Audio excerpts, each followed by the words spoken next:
हर हर महादेव। दोस्तों, आज हरियाली अमावस्या है। क्या आपने कभी सोचा है कि हमारे सनातन धर्म में पेड़ पौधों को इतना सम्मान क्यों दिया गया है? आखिर हरियाली अमावस्या के दिन पौधा लगाना केवल पर्यावरण से जुड़ा काम है या इसके पीछे कोई धार्मिक भावना भी है? आज हम इसी विषय को समझेंगे। हरियाली अमावस्या सावन मास की अमावस्या को मनाई जाती है। सावन में वर्षा के कारण जब धरती चारों ओर से हरी भरी हो जाती है, तब प्रकृति के इसी सुंदर रूप के कारण इसे हरियाली अमावस्या कहा जाता है। इस दिन प्रकृति का सम्मान करने, दान पुण्य करने और पौधारोपण करने की परंपरा कई स्थानों पर देखने को मिलती है। हमारी भारतीय संस्कृति में प्रकृति को केवल हमारे उपयोग की वस्तु नहीं माना गया। पेड़ पौधे हमें फल फूल, लकड़ी और छाया देने के साथ साथ पक्षियों और अनेक जीवों को आश्रय देते हैं। इसीलिए वृक्षों के प्रति सम्मान की भावना हमारी परंपराओं में बहुत पुरानी है। पीपल, बरगद, नीम, आंवला, बेल और तुलसी जैसे पौधों को अलग अलग धार्मिक परंपराओं में विशेष महत्व दिया गया है। सावन भगवान शिव की भक्ति का महीना माना जाता है और बेलपत्र भगवान शिव की पूजा से विशेष रूप से जुड़े हुए हैं। इसीलिए हरियाली अमावस्या पर बेल जैसे पौधे को लगाना श्रद्धा और प्रकृति सेवा दोनों भावनाओं को जोड़ सकता है। लेकिन इस दिन पेड़ लगाने का सबसे सुंदर संदेश क्या है? वह है कुछ ऐसा करना जिसका लाभ केवल हमें नहीं बल्कि आने वाली पीढ़ियों को भी मिले। सोचिए, आज लगाया गया एक छोटा सा पौधा कुछ वर्षों बाद एक विशाल पेड़ बन सकता है।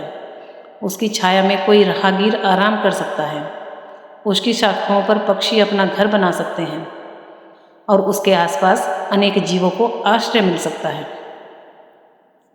अर्थात हम आज एक छोटा सा काम करते हैं, लेकिन उसका लाभ वर्षों तक मिलता रहता है।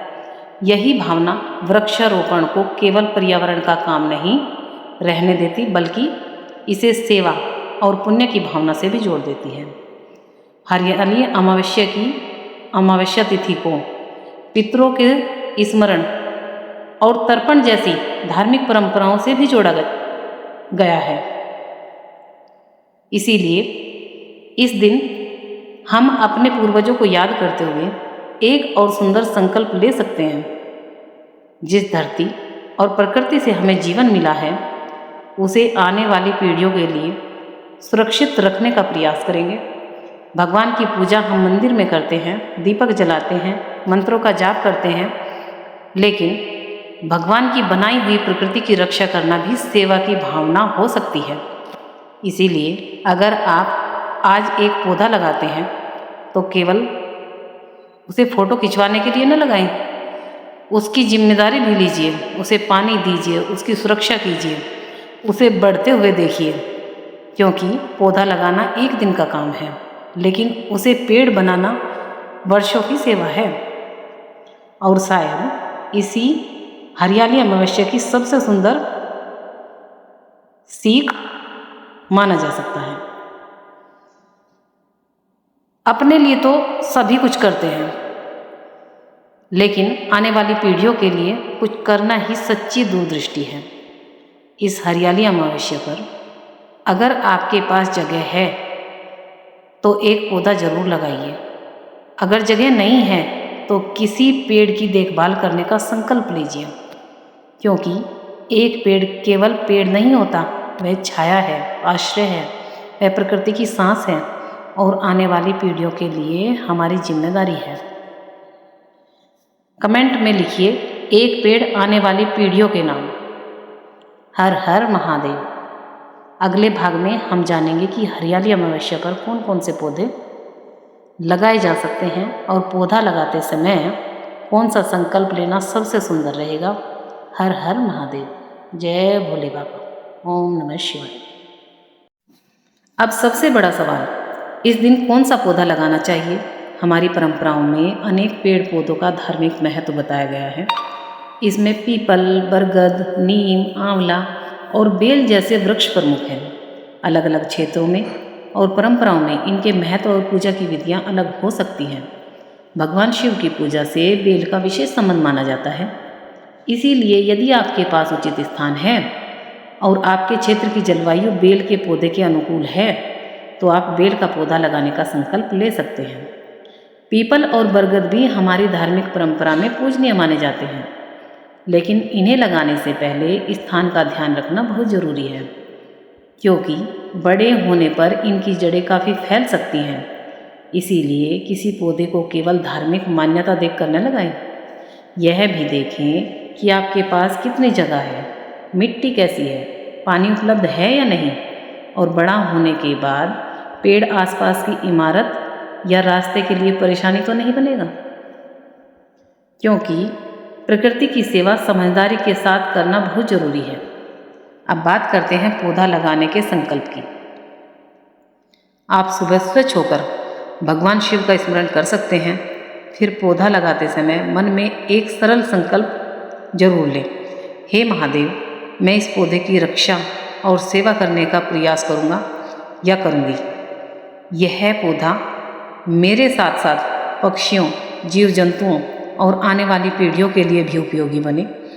इसके बाद पौधा लगाइए, मिट्टी को अच्छी तरह दबाइए और आवश्यकता के अनुसार पानी दीजिए। आप चाहें तो भगवान शिव का स्मरण करते हुए ओम नमः शिवाय का जाप भी कर सकते हैं। लेकिन यहाँ सबसे महत्वपूर्ण बात है पौधा लगाने के बाद उसकी देखभाल। हम अक्सर किसी विशेष दिन पौधा लगाते हैं, उसकी फ़ोटो लेते हैं और फिर कुछ दिनों बाद उसे भूल जाते हैं। ऐसा नहीं होना चाहिए दोस्तों। अगर आपने पौधा लगाया है तो उसकी जिम्मेदारी भी आपकी है। समय समय पर पानी देना, पौधे को जानवरों से बचाना, उसके आसपास की घास हटाना और ज़रूरत पड़ने पर सहारा देना, ये छोटी छोटी बातें उस पौधे को जीवित रखने में बहुत बड़ी भूमिका निभाती हैं। और यही हरियाली अमावस्या की असली भावना है। एक दिन का पौधारोपण नहीं, वर्षों की सेवा।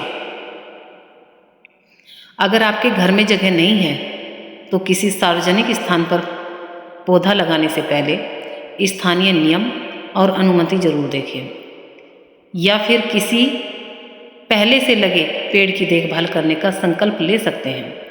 क्योंकि प्रकृति की सेवा का अर्थ केवल नया पौधा लगाना नहीं है, एक पुराने पेड़ को बचाना भी उतना ही महत्वपूर्ण है। अमावस्या के दिन पितरों के स्मरण की परंपरा भी है। इसीलिए आप अपने पूर्वजों को श्रद्धा से याद करते हुए यह संकल्प ले सकते हैं कि उनके बाद आने वाली पीढ़ियों के लिए हम धरती को थोड़ा और हरा भरा बनाने का प्रयास करेंगे। सोचिए, हमारे पूर्वजों ने हमें जो प्रकृति दी, अगर हम उसमें एक पेड़ और जोड़कर आगे बढ़ाएं तो यह आने वाली पीढ़ियों के लिए कितना सुंदर उपहार होगा। इसीलिए इस हरियाली अमावस्या पर भगवान शिव के सामने अपनी मनोकामना रखने के साथ साथ धरती के लिए भी एक संकल्प लें। एक पौधा लगाऊंगी, उसकी रक्षा करूंगी और उसे पेड़ बनने तक उसका साथ दूंगी। यही संकल्प आपके एक छोटे से पौधे को एक बड़ी सेवा में बदल सकता है। तो इस हरियाली अमावस्या पर यदि संभव हो तो एक पौधा जरूर लगाइए। पेड़ केवल आज की ज़रूरत नहीं है दोस्तों, पेड़ आने वाली पीढ़ियों की विरासत है। कमेंट में लिखिए, मैं एक पेड़ लगाऊंगी या लगाऊंगा और उसकी रक्षा करूंगा। हरियाली अमावस्या की हार्दिक शुभकामनाएं। हर हर महादेव। जय भोलेनाथ। ओम नमः शिवाय।